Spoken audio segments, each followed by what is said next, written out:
Welcome back, everyone, to Parks Racing for Let's Go Racing. It's time to welcome in our special guest today, and it is Kristian Villante of Xavier Bloodstock. Kristian, thank you for joining us. Dick and I had a chance to talk about some of the two-year-old sales last week on the show, and we highlighted we'd be bringing you on today. You're a Bloodstock agent. Tell the folks what it is exactly a Bloodstock agent is and does. So we have clients kind of throughout the entire world, really, that they pay us to go out and kind of find what everyone hopes is the next great horse. Whether it be yearling sales, two-year-old sales, we kind of travel around the country throughout the sales calendar and try to identify prospects in whatever our client's price range might be. Right now is two-year-old season, so in March, April, and May, there'll be 3 major two-year-old sales. In terms of two-year-olds, I kind of liken it a lot to the NFL Combine because each horse will either breeze an 1/8 of a mile or 1/4 of a mile, so we kind of set up our whole team around the track, and you're clocking them throughout their entire breeze, their gallop out, and then you spend the next few days kind of inspecting them physically, and then the vets will come in and start taking x-rays and bone scans and anything else you can come up with. And you kind of dwindle down the list from what might be 700 horses to start off with, and you kind of get it down to 50, and then by the time the sale comes around, you're usually on about 10 of them. And then when the bidding process begins, you just hope you're lucky enough to get a few of them. Now, to the untrained eye, most racehorses kind of look alike. As you look at these horses, what are you looking for, and where do you draw that expertise? It sounds kind of cliche, but you're kind of just looking for a well-balanced athlete at the end of the day. Whether how big they are, small they are, kind of doesn't matter as long as they're just put together properly.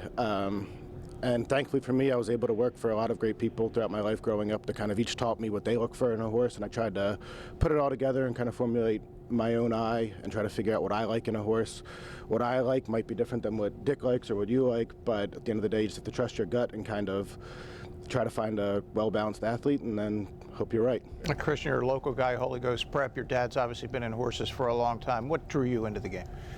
I actually always just liked horses in general growing up, and then I actually met Scott Lake when I was 12 years old. He told me I could go work for him when I turned 13. So on my 13th birthday, I looked his home phone number up in the white pages, and I called his house and left him a message, and he kind of thought I was crazy, but said, all right, come to Parks and you can work for me. And then from there, I just kind of fell in love with the game, and then I went from here to University of Kentucky, and then Windstar Farm and Todd Pletcher until I ended up doing what I do now. How does a Bloodstock agent make money? The easiest way is we charge a commission for any horse we buy. So our standard commission is 5% for any horse we buy at any age. And then kind of throughout the year we don't just buy horses, we'll handle kind of books of matings and that kind of stuff for different clients. So whether we're buying horses, selling them, stallion prospects, it's all commission based, but that's how we make our money. Last September, Connect won the Pennsylvania Derby here. Tell us your connection with Connect. We bought Connect for Mr. Paul Pompa as a yearling in the Physic-Tipton July sale. The time that we bought him, he was kind of a big gangly type horse. He was just very immature. Thankfully, he grew into the horse he is now. Kind of all along the way, though, he went to Eddie Woods in Ocala, and that's where he was broken. Eddie loved him, and then Chad got him, and he absolutely loved him. And then we kind of just took our time with him because he was always kind of a big immature baby. Thankfully, towards the end of last year, he came around and won the PA Derby and the Cigar Mile, and now we'll hopefully have another big year with him this year. Now, Kristian, you kind of think of a Bloodstock agent, an old grizzly guy that's been around the game for a long time and looked at a lot of horses. You seem like you're a very young guy. You can't have been around the sport that long. Again, where did you draw your expertise to train yourself to do what you do?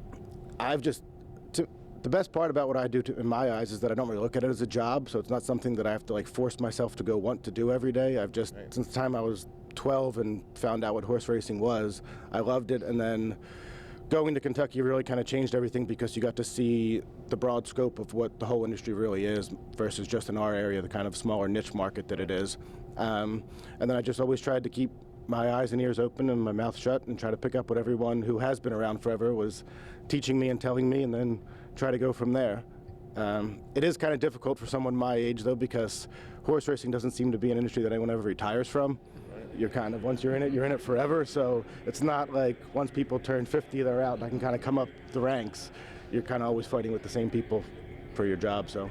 Well, there's so many aspects to the sport, and Kristian, you see it from a perspective that a lot of us don't get a chance to see, these young horses that haven't had a chance to really get started yet and get on the track, and I'm sure it's very interesting, and thanks for spending a few minutes with us today, and all the best of luck to you. Absolutely. Thank you for having me.